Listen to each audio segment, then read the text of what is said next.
Quezon City, magandang gabi po sa inyong lahat.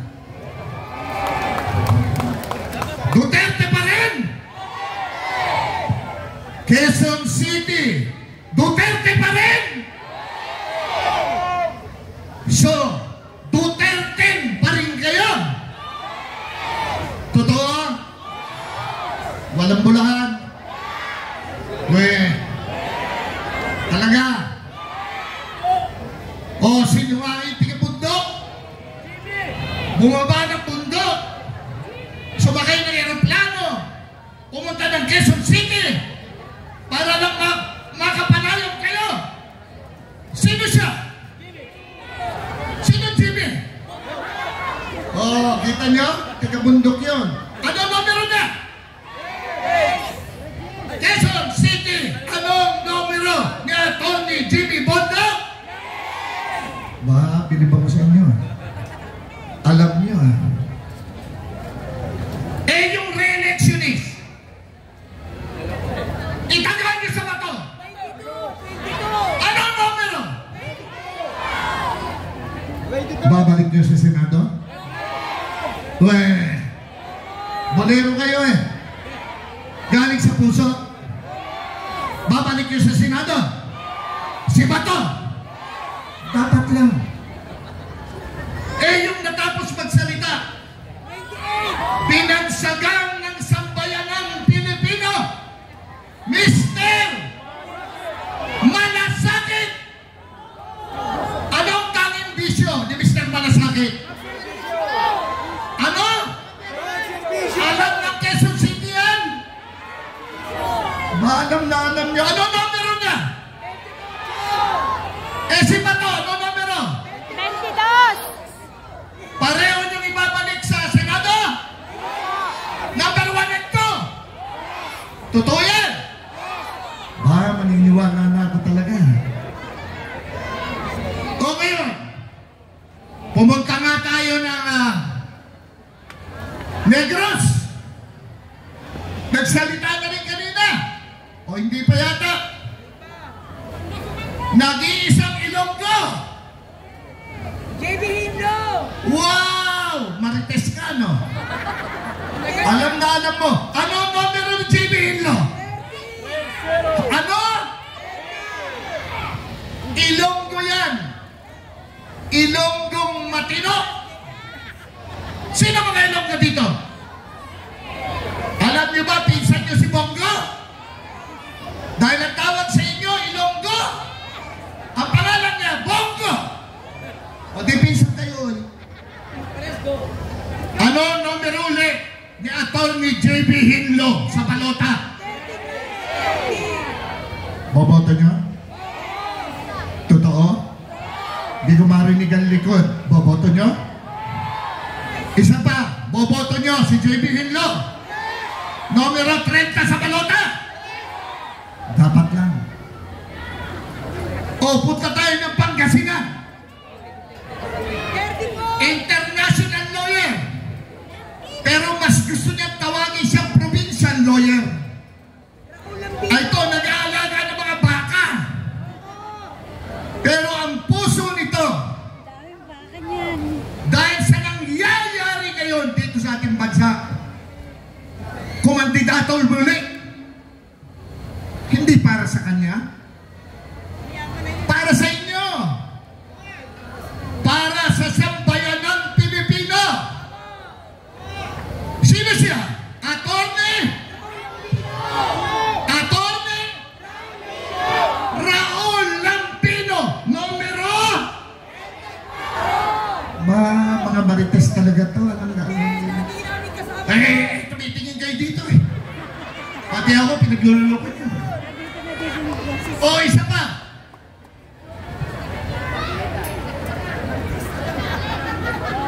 Ito, boss ko to Ito, boss ko to Gusto nyo magkaroon ng pag-asa? Gusto nyo bang magkaroon ng pag-asa ang ating bansa? Di boto nyo si Rodante Marcoleta. Boboto nyo? Galing sa puso? Totoo yan? Ano numero? Sino siya? Siya ang nagbibigay ng? Maski na ano pa ang ipakita nyo sa akin na nakasulat kung ilang minuto ako magsasalita, hindi ko nakikita yan. Dahil ito lang ang pagkakataon ko makapanayam ang Quezon City. Tapos pinagmamadali pa ako. Gusto nyo ba yun? Oo, kita mo na. Dahan-dahan. Marcoleta, pag-asa ng Pilipinas, pag-asa ng mga Pilipino. Numero 38 sa balota. Sigurado, iluluklok nyo? Yan. O ngayon, puro abogado yung pinakilala ko sa inyo. Isang dating chief PNP. Isang probinsyano na nagbigay pag-asa sa mga pinakamahihirap na mahirap. Si Bongo yun. O ngayon, pastor naman tayo.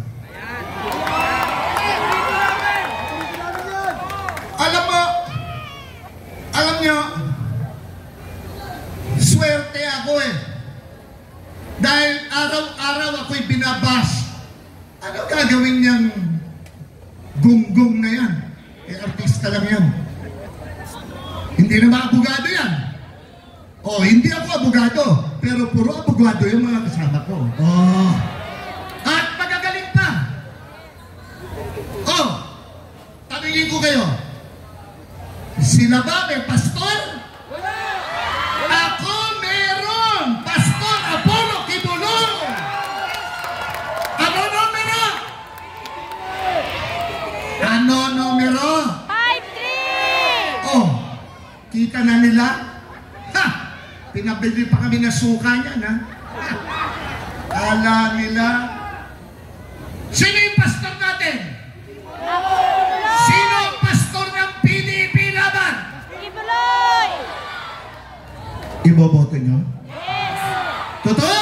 Yes! Ha? Kita nyo na? May mga abogado ko, may pastor ako, wala naman silang pastor. O ngayon?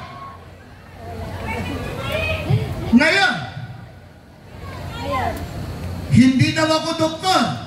Okay lang, may doktor kami. May doktor na kami, marites pa, pareho nyo. Paano nyo makakalimutan yan? Sino ang doktor ng PDP? Mata! Sino? Mata! Anong numero? 42! Number 42! 42. May doktor ako. Sila wala din. Si Richard Mata. Boboto ng Quezon City? Totoo. Galing sa puso. Talagang bumibilib na ako sa inyo. O ngayon, meron ako ipapakilala pang isa. Nagsalita na rin kanina, di ba? Maiso! Guwapo! Matapang! Attorney Vic Rodriguez! Numero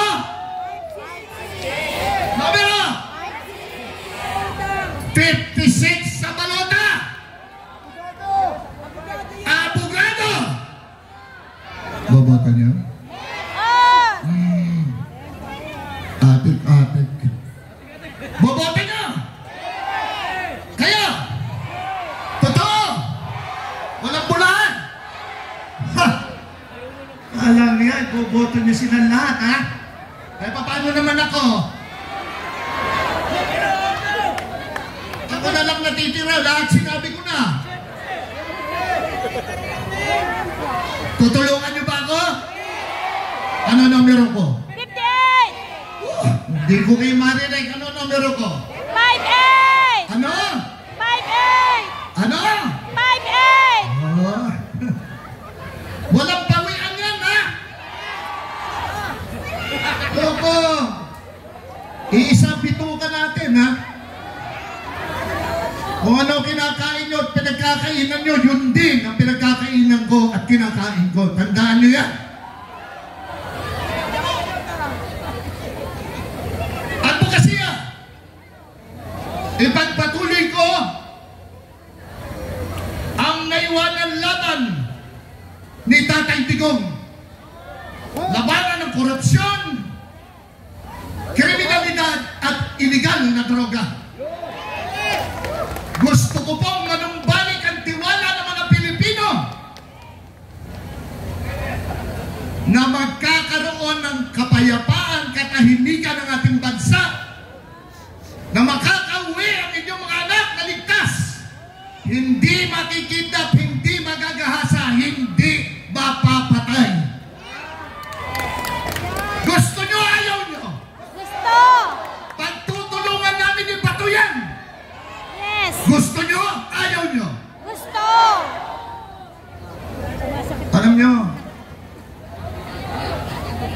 Alam nyo, huwag na tayo magpabudol. Tama! Ginagawa tayong mga tanga eh. Magpapabudol pa ba tayo? Hindi na! Sagutin niyo po ako, Quezon City. Magpapabudol pa ba tayo? Kayo dyan sa likuran, magpapabudol kayo? Alam ko, dahil alam ko naghihinagpis sa mga puso nyo. Pareho namin. Kaya nga po kami ang pinili ni Tatay Digong. Nakita niyo po mga senatoriables natin, ang mga kasamahan ko. Tiwala ang ibinibigay sa amin ni Tatay Digong. Alam niya, may pagpapatuloy namin ang kanyang naiwanang laban para sa sambayanang Pilipino. Trabaho para sa mga Pilipino. Gusto? Totoo? Kailangan maalagaan ang agrikultura. Kailangan maalagaan ang lokal na industriya natin para hindi na po umalis ang mga mahal nating OFW para magtrabaho pa sa ibang bansa. Gusto nyo trabaho? Iboto nyo si Ibe. Gusto nyo trabaho? Yes! Ikaw! Ikaw ang sumasagot dyan. Gusto mo trabaho? Galing sa puso mo? O galing sa ano? Galing sa puso. Ito, tandaan mo. Ito ang huling bugso ng aking hininga. This is my last hurrah. Nagawa ko na ang lahat bilang artista. Ito na lang ang hindi ko nagagawa. Ang makapagbigay ng tamang serbisyo sa sambayanang Pilipino at walang makakapigil sa akin yan. Yes! Tirahin niyo ako ng tirahin, i-bash niyo ako ng i-bash. Ipagdadasal ko lang kayo. Idol! Dahil alam ko sa mga bashers, yan ang pinanggagalingan ng ipakakain nyo sa inyong mga pamilya. Naiintindihan ko kayo. Hindi ko kayo inaaway. Buong Quezon City ang aaway sa inyo. Edukasyon. Pababayin natin lahat ng presyo ng mga libro, notebooks, ng mga nag-aaral sa premyadong eskwelahan. Tama mali? Tama. Matrikula. Pababayin natin. Tama mali? Public schools. Nagsisiksikan sa isang silid-aralan.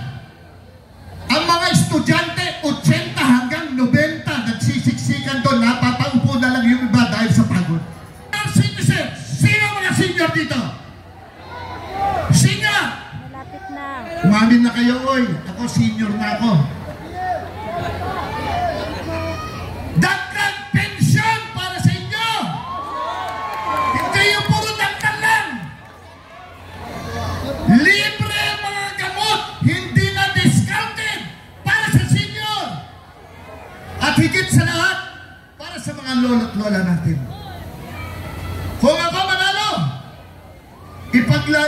ko, magkaroon kayo ng libreng pamahay. Wow! Tandaan niyo yan. 4 yung aking sinabi. 4 yung pangangatawanan ko. Tandaan niyo, ang laban niyo Ay, laban ko! ay laban ko. Yes! Quezon City! Ako si Philip Salvador, hindi abogado, hindi doktor, hindi engineer. Ako isang artista lamang. Isang artistang magiging epektibong maglingkod at magserbisyo sa sambayanang Pilipino. Kandidato bilang senador ng Republika ng Pilipinas, numero 58 sa balota. To God be the glory and honor. Magandang gabi po sa ating lahat.